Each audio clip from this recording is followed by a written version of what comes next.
Good morning, good afternoon, good evening, wherever you are, whatever you're doing, and welcome to another episode of Newsround for Anfield Index.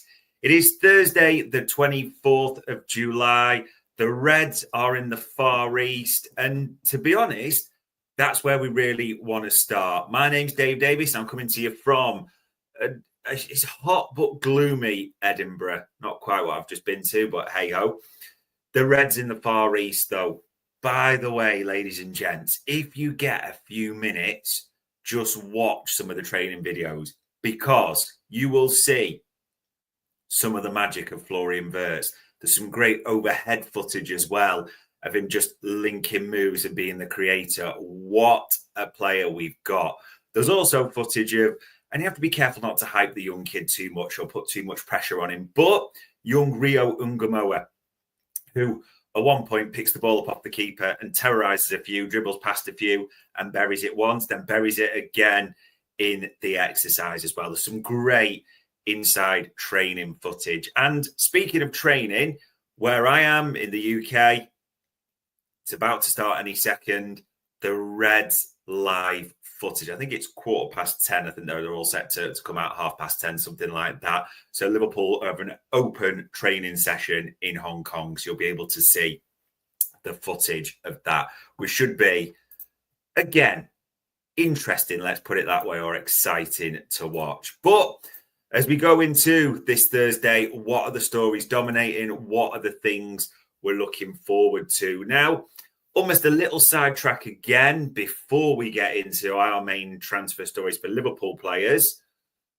Alexander Isak. And then you're thinking, why are we mentioning him again? The reason we're mentioning him again is today is the day that Newcastle are set to fly out to Singapore. Now, this, again, I still don't think it's likely. I think not many people expect us. It's more hope for any chance of Alexander Isak, but it's important to say, even Paul Joyce, all the journalists yesterday in their reporting, they have not rubbished this report at all. Liverpool are still there. Liverpool are still trying. Will Alexander Isak be aboard that flight, though? That is the big, big question, isn't it, right now? We'll find out later today. And obviously, if that happens, that will explode. And no doubt we'll be back on to talk about a million things. But we'll wait and see for the developments on that, if any. Where there were developments, as it says there on the screen, back once again with the palindrome master. There he is. Liverpool agree a deal yesterday to sign Hugo Ekitike from Eintracht Frankfurt. As it says, Liverpool FC have reached agreement for the transfer at Eintracht Frankfurt forward Hugo Ekitike, subject to international clearance.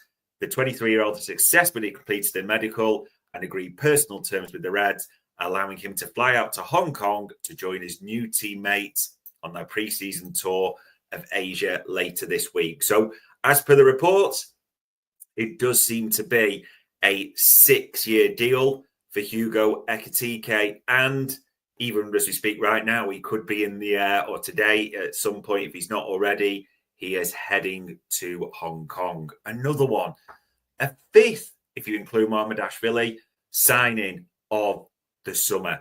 And it actually all got done that quickly. Liverpool are focused on what they're focusing on. They haven't actually done an interview with him yet. He hasn't actually sat down and done all his reports like we had with Wirtz, Kirkes. So we've got to wait for that. What we do know is that as a temporary shirt number, Hugo Ekitike will be given the number 54. Again, like a few others, we're still waiting to see for departures. And I get it. They're holding off until the 1st of August, because that's when the Adidas kit deal kicks in. They can have all the nice, shiny new photos, new numbers in the new kits with the likes of Florian Wirtz, who is an Adidas athlete.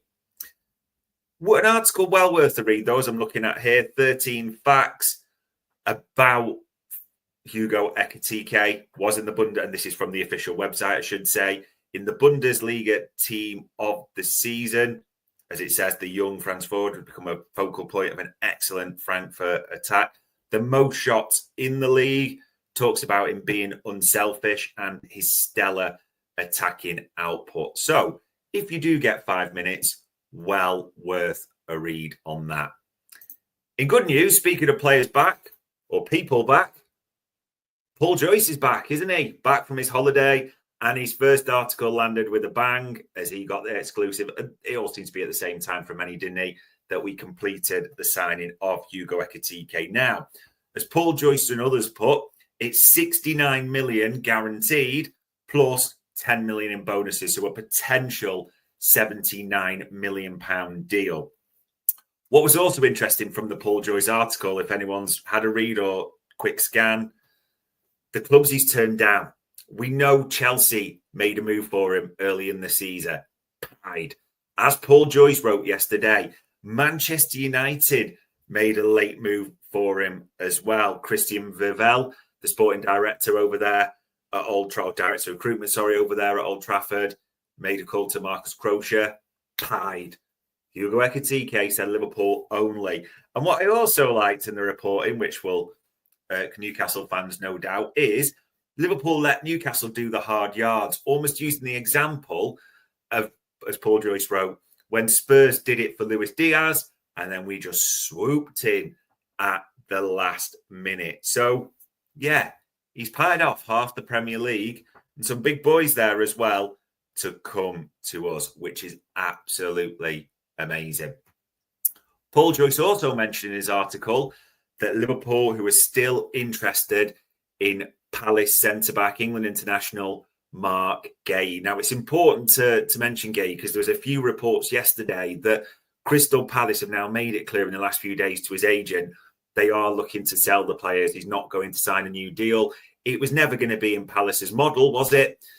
To release Mark Guehi on a free. Of course, they're going to want to earn as much as they can. However, as per a few reports, the current price tag is come down to around 45 million quid, which is still a little bit rich for the Reds' blood right now. And it's an interesting one, the centre-back situation. We'll almost jump to that a little bit later with the player staying.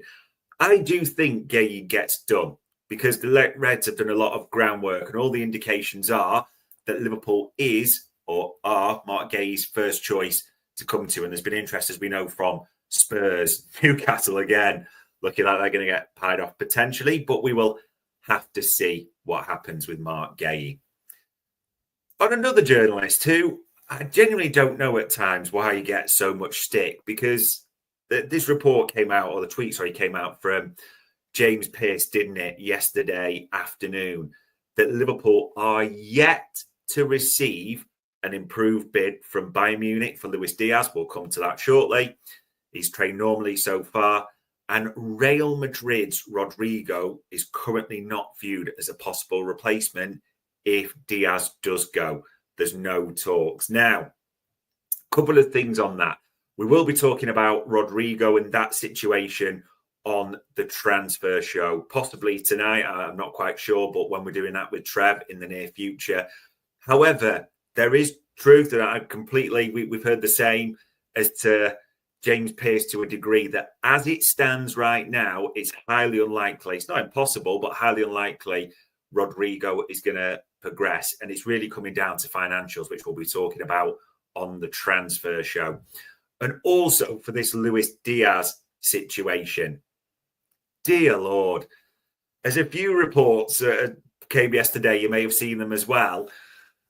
Liverpool are expecting, or they're in talks apparently with Bayern Munich, and this bid is expected to arrive sometime between now and the weekend, which probably rules Luis Diaz out as it stands of playing in this AC Milan game. But you never know for definite. We'll see if it's ever going to bloody come, how late this Bayern bid comes in. And even Pepe's still been talking about it, hasn't he? Saying that he's requested, Luis Diaz has told to Liverpool and said, if they are not going to renew his contract as promised in May, as again has said this multiple times, that has not been promised. I know that's the Diaz camp briefing, to accept the offer from Bayern Munich that is about to arrive, because the Colombian winger wants to improve his conditions and sees the opportunity with the German team. And this isn't being disrespectful. I get Luis Diaz's stance on this a little bit. Sees the cash that is on offer to him at the same time as well, and that improved contract, which he's not going to get for or from the Reds. It just feels like, come on, this is dragging out. But if business is going to continue, let's see. And there's a few reported yesterday, if Luis Diaz, of course it's true, if Luis Diaz goes, Liverpool will seek a replacement. Now, we can't play the video here as we'll get shut down, but Fabrizio Romano was talking about it yesterday. And as the timeline comes to there, if you go to about 6 minutes 17 of his video yesterday, Malik Fofana and Bayern if Luis Diaz fails. So he does mention that Malik Fofana does seem to be the backup option for Bayern Munich, but also various reports now that if Luis Diaz does depart, which there seems a good chance, I think it's fair to say that with Rodrygo being unlikely has been reported, Malik Fofana could be a serious option there, as Sasha Tavleri had reported a couple of days ago at the same time. So we'll keep an eye on those. We've got to keep an eye on, say, Mark Guehi, Luis Diaz, Alexander Isak and his departure. See if we get any words from Hugo Ekitike, the Malik Fofana situation, and the player on the screen. We've said, me and Trev on the transfer show through most of the summer, the news, the reports we've been hearing around Ibu Konate have not been great. That Real Madrid have been in his ear, that PSG have been in his ear, a year left to go within the last year of his contract, as we all know, and people have got their opinions whether we sell him for a reduced fee, keep him. We've always been clear, or I've always been clear on the transfer show, I keep him whatever.